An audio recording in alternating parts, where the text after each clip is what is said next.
William Ury and Roger Fisher are the founders of the Harvard Negotiation Project. They have written a book together titled Getting to Yes. I recently read the book and want to share with you the key lessons. According to the book, negotiation isn't about splitting things 50-50 or insisting on your way or my way. It is definitely not about winning or losing. If you're asking who is winning, you've already lost. So what is negotiation about then? Let me give you a few examples, and you'll see. Two men argue in a library. One wants the window open for fresh air, the other wants it closed to avoid the wind blowing his papers. What do? Do you leave it half open, a bit open, or closed? The librarian listens to both and then goes and opens the window in another room, bringing in fresh air without disturbing the papers. This leaves both sides happy. Another example. Two people want to share a cake but can't agree on how to divide it fairly. No matter how you cut it, they will both complain that the other side got a bigger piece. What do? You ask one person to cut the cake and the other to choose first. Since the person cutting knows that the other side picks first, he will split it evenly to avoid getting a smaller piece. One last example. Two kids argue over an orange. The parent takes the knife, cuts the orange 50-50ths, and gives each kid half. One kid eats the fruit and throws away the peel, while the other uses the peel to bake a cake and throws the fruit into the trash. If the parent had asked why they wanted the orange, both kids could have gotten 100% of what they wanted, but they only got 50%. As you can see from these examples, negotiation is about finding a solution that leaves both sides happy without hurting the relationship. So how do you do it? How do you find those wise and practical solutions like the ones we just saw? Here's a 4-step framework that will make you a master negotiator. Step number 1, focus on interests, not positions. Remember the story about the two men arguing over a window in the library? It illustrates a common problem in negotiations where people focus too much on their positions. Instead of arguing about positions, shift your focus to interests. The benefits of focusing on interests are obvious, but doing it can be hard. Positions are clear and specific, interests might be hidden or vague. So how do you find the interests of the other side? Simply ask why. Why do they want what they want? Try to see things from their point of view. Once you discover their underlying interests, talk about them openly. People listen better if they feel understood. They think those who understand them are smart and kind. If you want them to listen to your interests, start by showing you care and understand theirs. Of course, you need to communicate your interests as well, the other side might not know them. To turn your interests into real options, ask yourself, if they agree with me tomorrow, what do I want them to do? Step number 2, use fair standards. No matter how well you understand what the other side wants, conflicts will always pop up. You want lower rent, but your landlord wants it higher. Instead of arguing back and forth, use objective criteria to decide. Recall the cake example. When two men couldn't share a cake, having one man divide it and the other choose first is based on a fair standard. Objective criteria are unbiased rules that don't depend on personal opinions. Examples of this can be market prices, legal requirements, expert opinions, or fair standards that you both agree on. In negotiations, people often resist agreeing because they feel like you're demanding it. But if you say, let's check the rules or regulations, it shifts the focus from what you want to what the rules say. Suddenly, it's not you demanding it but the rules. For example, if your house construction contract doesn't specify how deep the foundation should be, and the contractor suggests 2 feet while you think 5 feet is the standard, don't just compromise. Instead, say, look, maybe I'm wrong, maybe 2 feet is enough. Does the government have standard specifications for these soil conditions? What is the earthquake risk here? Where do you suggest we look for a standard to resolve this question? Here is how you can apply this principle effectively. Before you start, figure out some fair standards together with the other side. For example, say you want a high price and I want a low one, let's figure out what a fair price would be. What standards should we use? By focusing on fair standards, you can turn a clash of interests into a shared goal. Step number 3, invent options for mutual gain. Recall the example of the kids fighting over an orange. Instead of splitting it 50-50, they could have found a way for both to get 100% of what they wanted. This scenario highlights the importance of inventing options for mutual gain in negotiations.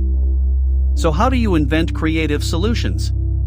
Simply get together with your side or with the other side and brainstorm all the possible solutions. Let the ideas flow freely. Don't judge or pick any of the ideas in the first stage. Separate the brainstorming from the decision-making session. For brainstorming, choose a few participants, change the environment, design an informal atmosphere, and define the purpose.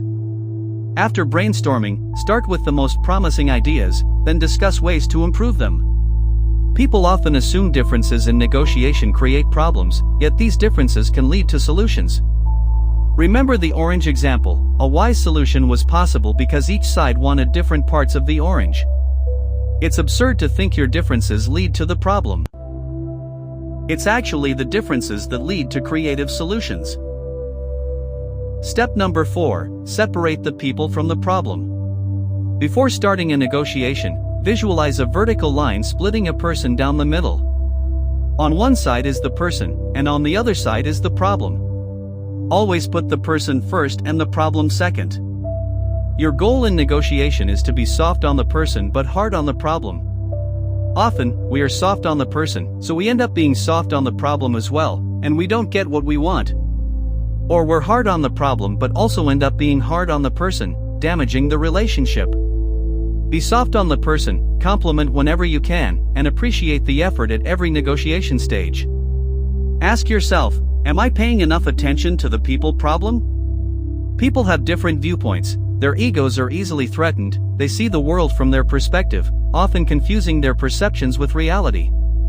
They frequently misinterpret your words and fail to communicate their true intentions. Remember, you must deal not only with their problems but also with your own. Your anger and frustration can block agreement as well. Your perceptions may be one-sided, and you might not be listening or communicating effectively. One of the best ways to prevent people problems is by building a relationship with the other side before the negotiation starts. Negotiating with someone you know is easier than with a stranger, so arrive early to chat and stay a bit afterward. Get to know their likes and dislikes. These informal interactions make future negotiations a lot easier. Multiple studies show that simply getting to know the other side increases the success rate by 25 to 30%. Now you might say, all these 4 steps sound fair and nice, but what if the other side isn't playing by fair rules? What if they use dirty tactics? What if they are more powerful, or what if they attack me personally? Here's how to deal with each of these situations. Let's start with dirty tactics. People lie and use various pressure tactics. Recognizing these tricks often neutralizes them. Mention it directly. Joe, it seems like you and Ted are playing good cop and bad cop. If you need a break to get on the same page, just ask. Mentioning the tactic makes it less effective and may make the other side worry about losing you. Just raising a question can be enough to end it. However, be careful, avoid personal attacks. Focus on the problem, not the person. Instead of saying, "You put me facing the sun deliberately," say, "The sun in my eyes is distracting. Can we adjust the schedule and meet later? I can't concentrate like this." What if they attack you personally? When they attack you instead of the problem, things get tough. You want a fair solution, but they tear down your ideas. It's natural to defend yourself, but that leads nowhere. You push, they push back, and soon you're stuck. So what do?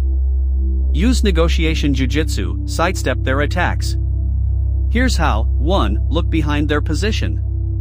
When they say what they want, don't just say yes or no, ask why they want it.